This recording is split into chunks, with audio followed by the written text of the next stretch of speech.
Welcome to this week's Down Home with Tina. I am your host, Tina Thompson, and I'm always excited when I get to have kids. Not that Leslie Cooksley is a kid, because she's not. Used to be. A big kid, maybe? Yeah.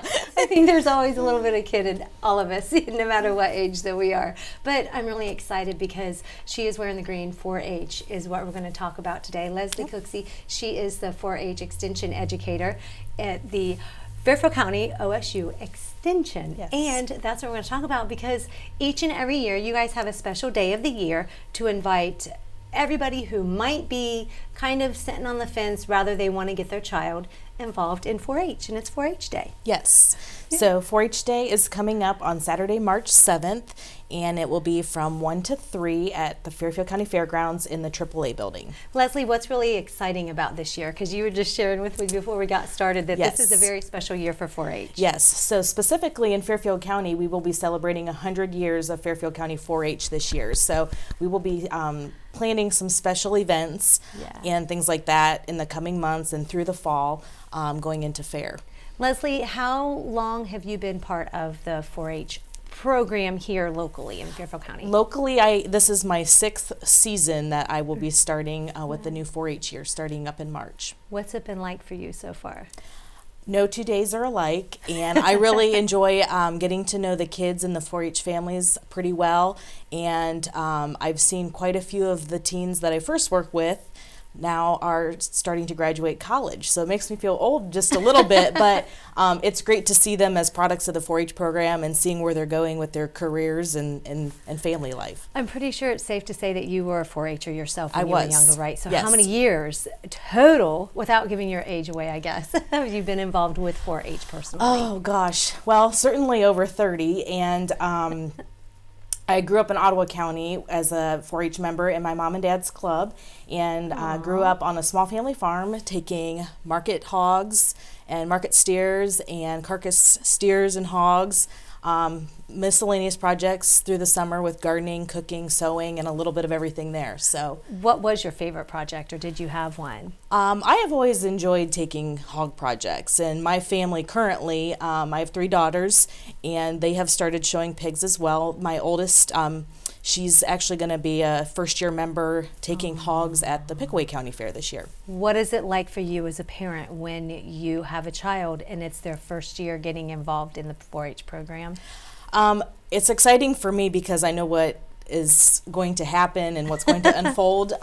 They don't really know what the work is just yet that's going to come, especially behind all those livestock projects. And it's exciting to see it through their eyes differently than and things are a little bit different than when I was in 4-H. So learning how things have changed is important, but helping them through that entire experience from the start of the project book experience, and judging at the fair. So is it tough not being pushy as a mom just because you have all of this experience, you know what I mean, without giving knowledge to them and trying to say, hey, you know what, I'm going to let them figure this one out and sit back and watch? Yeah, so it goes back to what 4-H is all about. It's a learn by doing program. So Nice. You do have to sit back as a parent and having a 4-H educator hat as well, and let them learn as they go, as they are doing the project, and growing from that experience. Do you think that it gives them any pressure, being that you're so involved with the 4-H Oh, program? I'm sure. Although at some times I'm not sure if they really know how much I know about 4-H, but it's exciting to have a 3-year-old recognize that 4-H clover everywhere we go, so, and the things that I do. So you guys do have so many different programs that you do offer throughout the year. It's not just the 4-H projects. You have camps and such that those kids that want to get involved, really involved, can participate in those as well, don't you? Yes, we have a pretty extensive camping program in Fairfield County.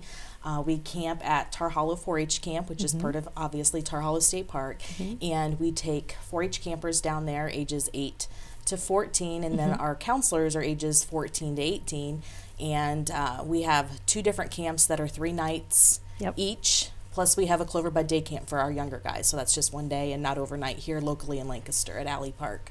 And most times, that camping experience is the very first experience for kids to be away from their parents for like multiple nights. Yes. Isn't yes. it? Yes. But it's a great opportunity for them to learn how to be more independent, Yes. take care of themselves, and have that relationship with an older teen as opposed to a parent as they learn different things, Yep. taking care of themselves and their things when they live in a cabin for a few days. That was my son's first experience away from. I mean, he would go stay with in-laws out of town and things like that for a few days. But as far as the first experience away from mom and dad and anybody family, so that was quite a few years ago. So I can't even think how many years ago. But it was a really good experience for him. And it is a parent, you get a little nervous, but it's such an awesome program. But we're here to talk about 4-H Day. 4-H Day is something to introduce to kids who might be interested in different projects, right? How many different projects do you guys offer through the 4-H program?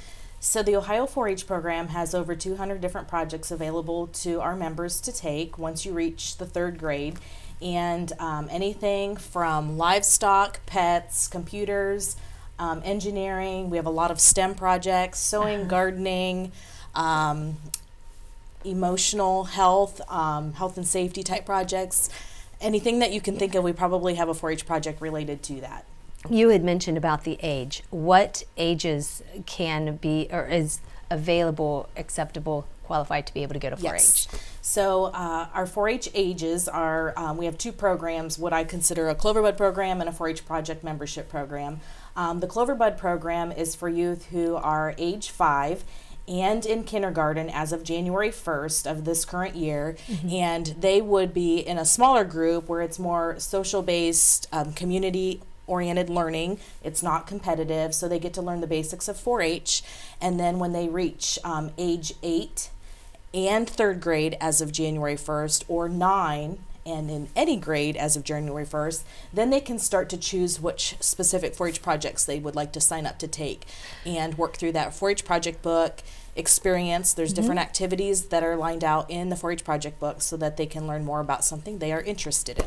And that's it's also something 4-H Day Yes. is all about, which is when? 4-H Day is coming up on Saturday, March 7th at the Fairfield County Fairgrounds from 1 to 3 in the AAA building. One of my very favorite things in the whole entire year is going to the Fairfield County Fair.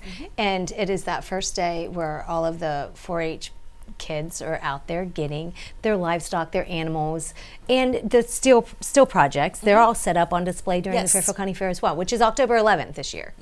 First day. Yes, first day is October 11th. Yeah. And where can they go see the still projects for that, for 4-H? On site at the fairgrounds. When the fair is held this fall, there is a 4-H display barn when you come in the gate with the big clover on the side of the building and a green roof, and you can't miss it. And the still projects are just ideal for those who are unable to have the space for livestock. Right? Yes. Yeah. So anybody that's got any questions or anything, we're going to be back here in just a couple of minutes. I'm going to have a couple of the students who are part of the 4-H program, and I can't wait for them to share some of their projects and what they do. What is that contact information, Leslie? Our office phone number is 740-653-5419. Wonderful. Leslie Cooksley, she is 4-H Extension Educator at the Ohio State University Extension of Fairfield County. Leslie, thank you so much. No problem. I know we're going to Thanks for save having some me. time for the kiddos, so we'll get to Yes. them in a minute. You're watching Down Home with Tina.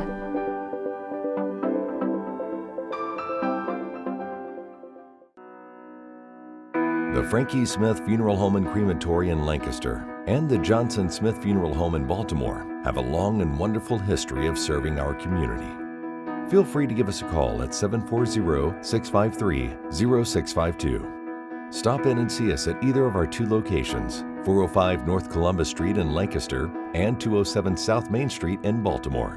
Respect for tradition, regard for change.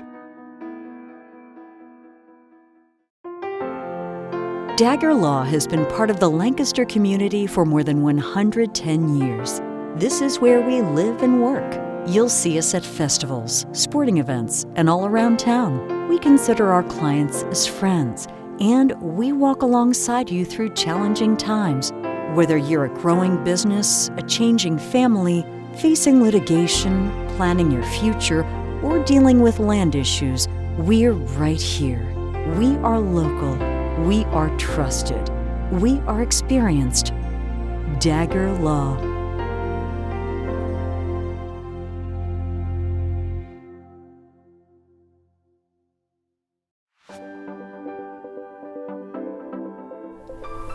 Welcome back to Down Home with Tina. This week we are highlighting 4-H Day. It is coming up. It's going to be at the Fairfield County Fairgrounds. It is from 1 to 3.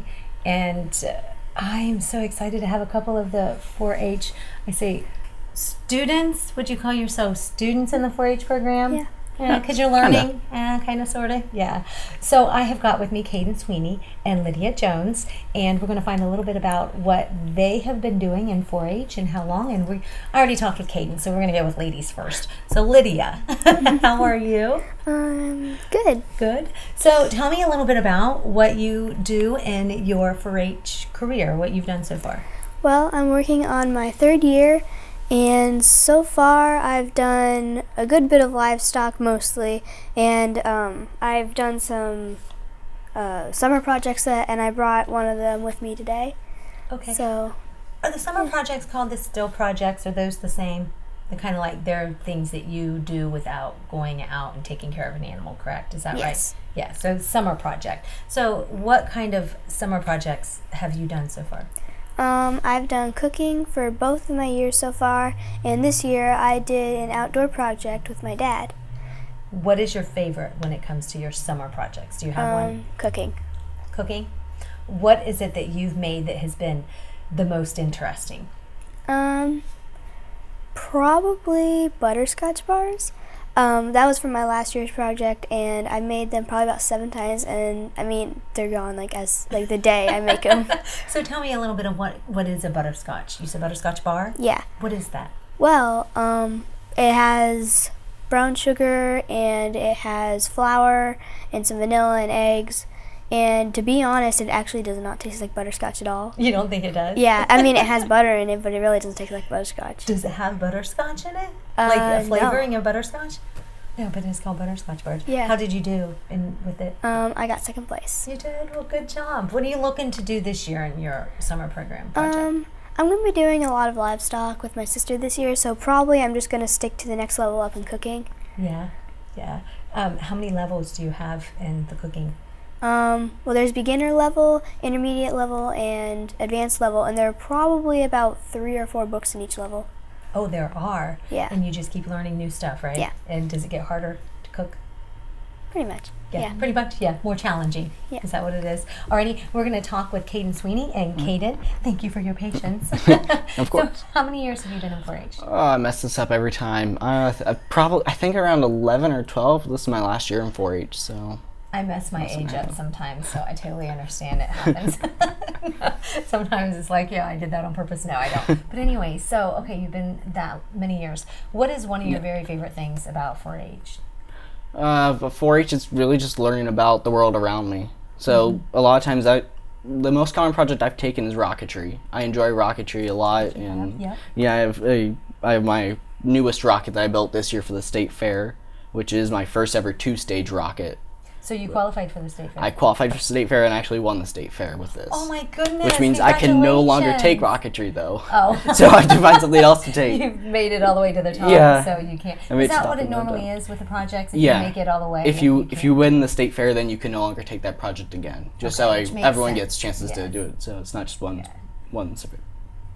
person doing it. Yeah. So I was thinking I have to find something else to be passionate about. But so I also ventured into electronics, and I found a way that I could link rocketry and electronics all together, which are 2 things that I use a lot. So I made a custom rocketry launching case, which has a password verification and 2 switches, as well as an automatic shutdown switch. And you can do it because it falls under that project Yep. of electronics then. Yeah, that was I believe, electronics level 4. So that entire thing started around 2 years ago when I had an idea for a vision of something I wanted to create.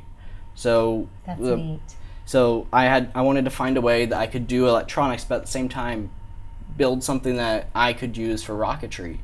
And so I took inspiration with NASA and how they launch. When you get that far into the higher levels, the intermediate, the different levels, do you have to, in the project, have to go from the beginning to get to the next level, or can you just jump right into the highest? Generally, I'm pretty sure you have to start at the beginning, but Makes sense, 'cause But you- this was from the final level of rocketry, and I never won the original level. I won at the county level, but I never won state. So at that point, I just decided, all right, let's just bump it up all the way. So I took the rocketry master, and I found a passion. So, Kaden, what are we going to look for to see from you this year? I'm going to do chickens. I always do poultry and work with them, and cattle as well. So I deal with all the way from small livestock all the way to the largest livestock there. So last year I took 2 cattle to the fair, and this year I'll probably do the same thing, 1 or 2. But the summer projects are due before, of course, the county fair Yes. comes for when you do and go out there and do your showing. Yeah, that judging takes place around June-ish, and then we go off to the state fair and compete there, and then it's all focused from the summer to fall and the fair. Until the fair, yeah. So the Fairfield County Fair this year is October 11th, so I hope that you can get out to see at least these 2. Say hi to Kaden, say hi to Lydia. And I didn't even show you her delicious food here that I wanted to find more out about it, but it looks like it's a very healthy snack. Is it yogurt? Yes, it's called a yogurt parfait. Yogurt parfait, granola, strawberries, Yes. and blueberries. So if you do nothing else, get yourself a safety treat, a tasty treat, a tasty treat. And during the fair, maybe you can see these kiddos. Thank you so much, Kate. Thank you so much, Lydia. And it's Down Home with Tina. I'll be back in a minute. Hi, I'm Amanda Wattenberg, Regional Director at Ohio Guidestone. Do you or does someone you know have a substance abuse disorder? Have you been thinking about getting help, but don't know where to start? It takes a lot of courage to ask for help, but it's the most important step you can take. If you think you know everything that's available in Fairfield County, think again. Like other chronic diseases, addiction can be managed successfully. Treatment enables people to counteract addiction's powerful, disruptive effects on the brain's behavior and regain control of their lives. Even if it takes multiple attempts, treatment does work and people do recover from addiction every day. So keep trying because your life matters. You matter, and we're here to help. Call 211 and ask for the treatment resources available right here in Fairfield County. This message is brought to you by the Fairfield County Adam H. Board.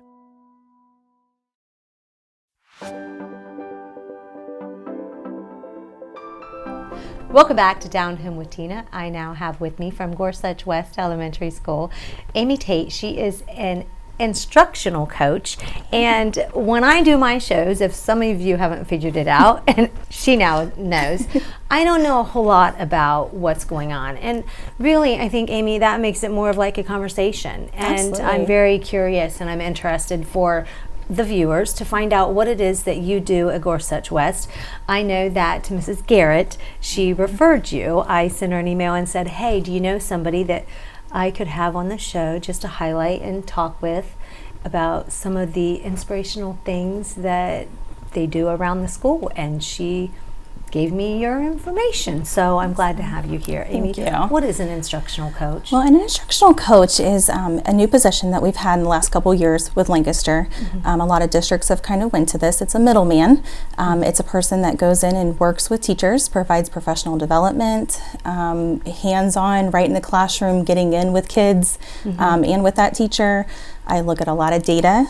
And together with the teachers, we determine what our next steps are with kids and with reading and get plans in place. Okay, more with reading then is what it is? Well, we work both. We work in all subject areas, but right now our focus is definitely early literacy. Is it? Why do you find that that is a big I guess focus? I don't like to use negative words like issues and things like that. So why do you find it is more of a focus right now? Well, what we found from research is that if we do not address early literacy by the time they get to 3rd or 4th grade, we have huge holes in their learning, and it's very hard to recover. So we are really focused on building solid foundation with those teachers and with those students. And I always tell the teachers that when we build that solid foundation, then we can put the walls up, then we can put the windows in. Have you found it like quite an extreme from one student in the same grade, same that are just different levels? Absolutely. Like completely from so far at the other end of the spectrum that you're going, wow, how could this have happened? Right, absolutely. I always like to tell parents and to tell teachers and kids that we all pop at different stages. Every kid's going to get there one way or another, and we're going to focus on, what's best for that child. So we're really trying to hone in on skill and skill deficit. And again, even if you are that child that's at that higher end, we want to also provide interventions and support for you as well. Yeah, because you don't want them neglected in this process. Right, absolutely. You want them to continue to learn and continue to grow. We're trying to make it a very individualized to what that child needs. Are you making headway with it? Absolutely. We started a process. It's called a Letters Professional Development, and it's the basis of early literacy. We're looking at the different components of literacy, looking at comprehension and fluency, and phonics and phonology. And what we're seeing is a lot of our kids are coming to us without some of the prereq skills that we would like, and we're having to close those gaps, and we are. And then being able to get that solid foundation to be able to read. Do you feel that there's one specific thing that is holding kids back from reading that you can share with, I guess, parents or guardians to say, hey, if you can do this, please? Absolutely. Put the electronics down. Read to your kid. Take them to the park and have conversations with them.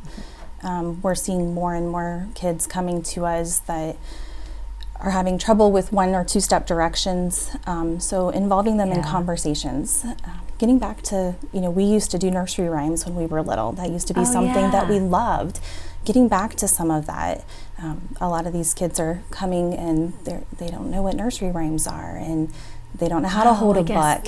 And you don't think of that. I mean, as for myself, I don't even think about that being one of the things. Like nursery, as simple as nursery rhymes. Right. So hearing the sounds. When we are starting to be a reader, we have to hear first. That's the phonology piece.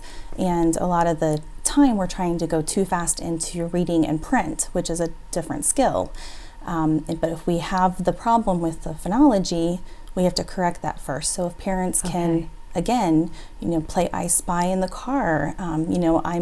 I hear the sound, I see something that makes the B sound.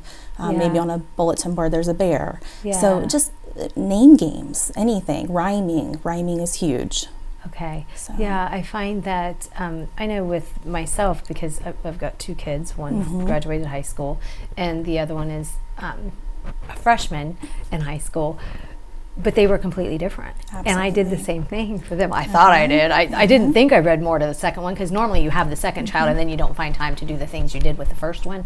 But I feel like she's the one that has been always into the reading. And I think it really is because, Amy, I have always had books. I actually still have books. And if you don't have books, there's the Fairfield County District Library that you can go to, and they always have so many neat things there. And there's the Dolly Parton.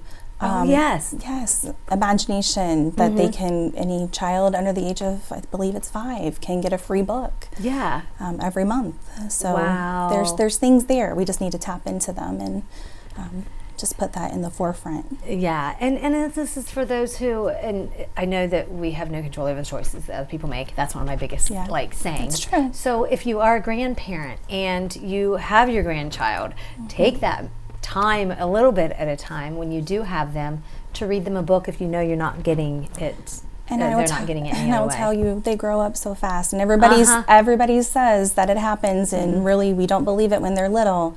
No. But I look now, and I've got a high schooler, and I've got a junior high kiddo, and I don't get that snuggle time anymore. So I know. Yeah. I'm like, my son graduated, and I'm just like, will you please have dinner with me? And I'm like, I don't really want to get down and beg, and I'll even pay. But no, because at that age where it's so fast, and then mom's not there to. Yeah, well, mom wants to be there to read. But anyways, I want to thank you so much for what you do and having that time and sharing and helping our teachers, because I know that they need that, and our students. Absolutely. So with that, I have a couple of gift certificates to give to you.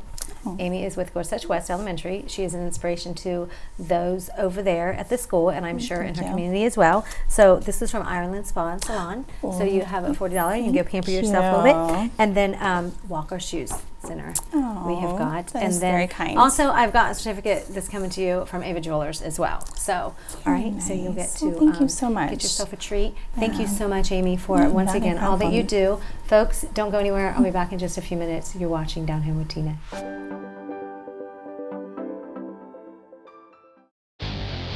Hi again, everybody. Welcome to the high school football game of the week. I'm Jared Stewart alongside Tim Shoemaker. Tonight, we've got a great one for you. The Blue Carroll Bulldogs. We had a great week of practice. Even in the rain and the weather, we had a great week of practice. Schneider, lots of running room to midfield. He's gone.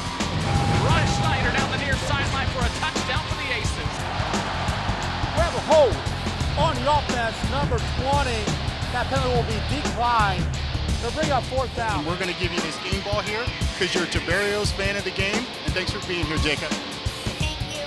The Polar Bears are your OAC tournament champions, first time since 2009. What an exciting finish for the Ohio Northern Polar Bears.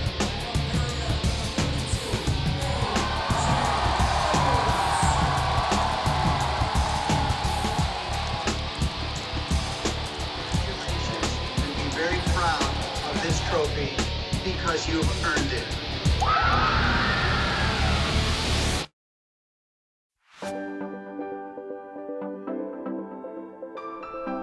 Welcome back. It's Down Home with Tina. Down Home with Tina is brought to you by some awesome folks in our community, Ava Jewelers. They are located in downtown Lancaster, an awesome jewelry store, and I'll have more about them coming up at another time, so stay tuned on that. I also want to thank Walker Shoe Center and all of the great staff at that location, Ireland's Spa and Salon. Also, pamper yourself. Oh my goodness, it was just recently I looked in the mirror and I went, I just feel so blah. I'm sure it has to do with that Ohio weather where we don't always see the sunshine, but that's okay. I found my sunshine, so I did get happier, as you can see. Anyways, I've got a story I just wanted to share with you. A couple of weeks ago, I was here at the TV station, and we were talking about, oh, did you get a gift or a neat gift, and you like to talk about on the show? And I didn't have the gift with me at the time, so I thought I would bring it along with me now. But I'm going to go back just a little bit further to a gift that I received when I was a teenager. Teenagers sometimes are tough to try to please.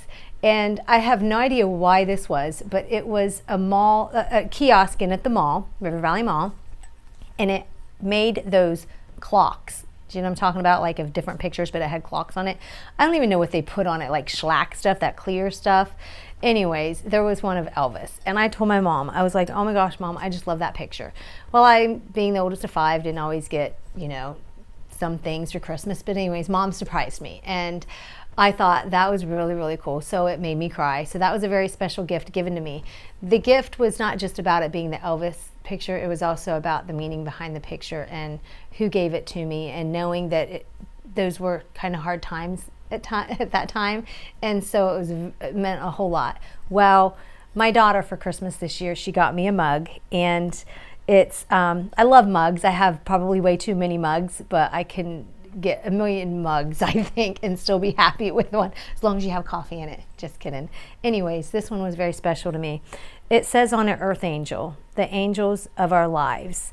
And on the back of it, it says cheerful.